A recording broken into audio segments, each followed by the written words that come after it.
So once you have synced with your roster and you are ready to set up your assignments, you'll go back to Books and Tools, find your gradescope icon, and choose either the Assignments tab, or from the dashboard you'll be able to add your first assignment. I'm going to go here and hit Create Assignment. Now there are different types. There's exam and quiz type, there's homework and problem set type. I always use the bubble sheet type.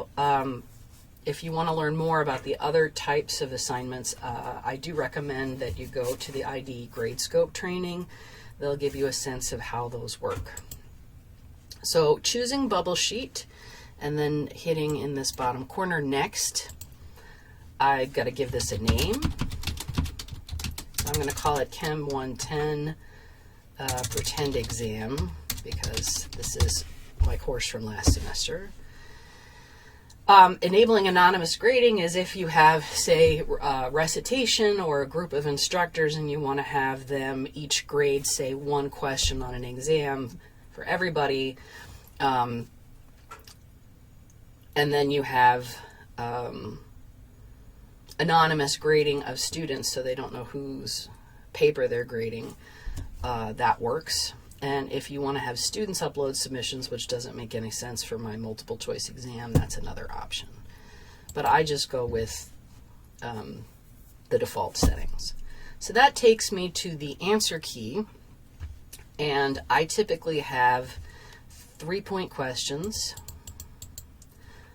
with 30 that count for credit, and then 1 that is my honesty pledge acceptance. So what I typically do at the beginning of the semester is, I haven't made the keys yet for these, but I set them up, and then when I've actually written the exams, I will go in and modify these to match whatever the correct key is for my exam. It's just having it set up, knowing that the everything is functioning more or less the way that it's supposed to, but you don't have to do all of this right from the beginning. Let's see, thought I missed a question in there. And then my first question is acceptance of the honesty pledge. So I don't want that one to count for credit. All of these, the default is now set to 3 points, but I can modify the value of an individual question. So here I want to track whether or not they've accepted the honesty pledge, but I don't actually want it to count for credit. I haven't explored using partial credit or settings like either or. You'd want to talk to ID about how to use those. So those are my basics, and then I hit Save Answer Key.